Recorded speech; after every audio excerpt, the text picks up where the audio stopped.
Welcome to Jackal DIY and Tech. Today I'll be unboxing a case that will replace this case and all of the components inside. So let's get to it. The case in question is Jonsbo C6. It's a tiny case. As you can see, if this is the whole case, it's a lot smaller than that one. And as you can see, it's for my needs and also your needs. Let's go over some of the specs. Let me zoom in a little bit. So the model is Jonsbo C6. It comes in a black or a white version, and it also can come with a version with a handle on the top. The dimensions, look at this, 202 mm width, 266 mm depth, and 295.2 mm height. And this includes the feet. Now I'm not really sure if the depth also includes the bracket for the GPU on the end. The material is 0.7 mm steel.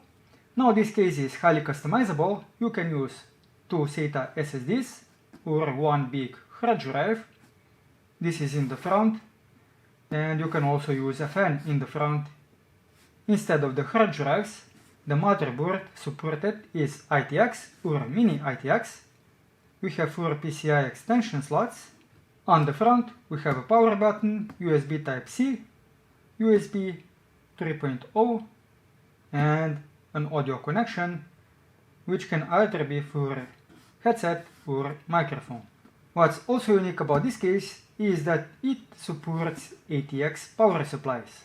So you have the height of the power supply being 185, or the length of it, so it has to be less or equal than that. The cooler CPU height though is a bit limited, less than or equal to 75 mm, and then the graphics card is also limited between 200 and 255 mm, depending on what you have on the front.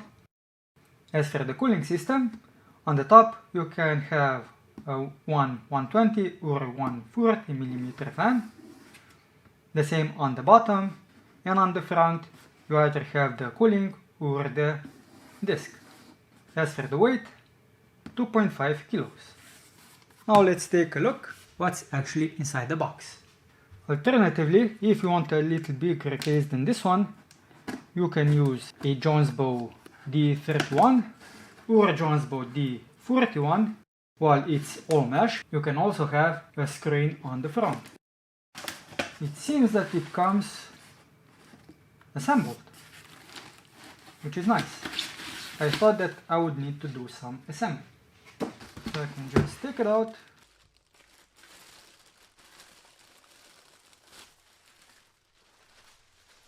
And look at this puppy.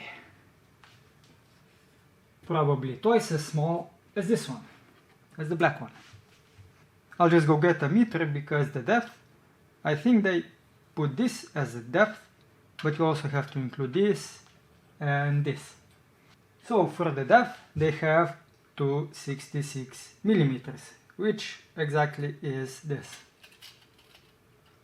So you have to take this into consideration. This is the maximum. Somehow about this point this would be 282, and I imagine this is kind of the same. Now what this button does, is it a button? Don't know. Let's see what we got. Some information, safety information, okay. I'm more interested about this. So we have PSU installation, so this does pull back, okay, so you have to push a little bit to get this top plate off. So we have 3 legs for this plate, and this just snaps in. Well, this is not the best finish, but what can you do? So we have screws here. This can move into these holes if you need to move it around. This also says SSD, and you have the same in the front. But before I get to that, let me just take out the panels, so now we can just push the other panels out.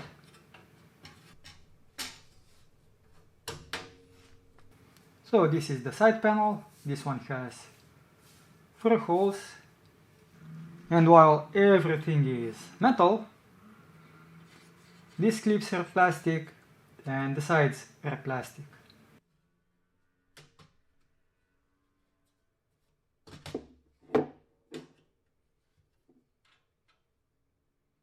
This panel also has a bit of a scuff, as you can see. So the quality control is not the best, or it got damaged during transportation somehow.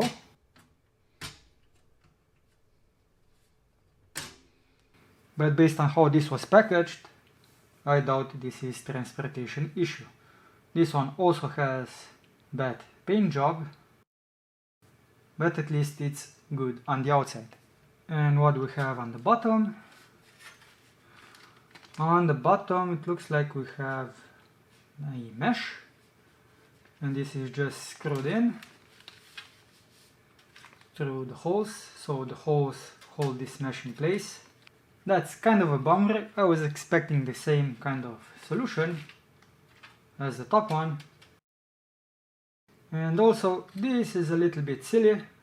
I guess they knew that all of the GPUs are now 2 slots, but why put this black when the whole case is white? This is a little bit strange. The paint job here is also not the best, unless this is glue, which I kind of doubt.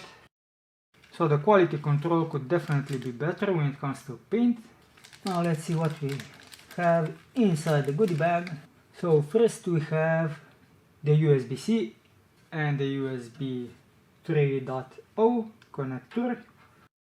This is one cable. The second one is for the power. This one is for the audio. So this one is for the power, for the front panel. And then for the goodie bag, we have 5 zip ties, 1 extra clip, some screws. So the motherboard comes on the top. We have screws for the power supply, motherboard, hard drives. Then we have some washers, doesn't say for what though. Then we have screws for the SSD, a hex wrench, socket. Also no idea what this would be used for. So maybe use this hex wrench socket instead of this screw, you use that one. That could be it. Then we have 1 standoff for the motherboard, 5 cable ties, 1 velcro cable tie, and these are the fan screws. But usually fan screws also come with the screws themselves. Now I actually can't wait to build inside this case. Now I saw a lot of people asking if you can make modifications to this case, at least what comes with the case. The plastic on the edges, this can be taken off, but the case itself cannot be taken apart. Now we do see some screws here, so we have 2 screws here. We could unscrew this, so this is one whole part. So if I would unscrew this, nothing would happen, because this whole part is combined at this joint, and this cannot be taken out. You would have to screw this out, and even then, if you did that, I have no idea what you would gain. But even so, that does not mean that you can do any modifications to this case and use components that are actually not meant to be in this case. I'll soon make a PC build video about using this case, so if you want to see it, subscribe to the channel. And I'll see you next time.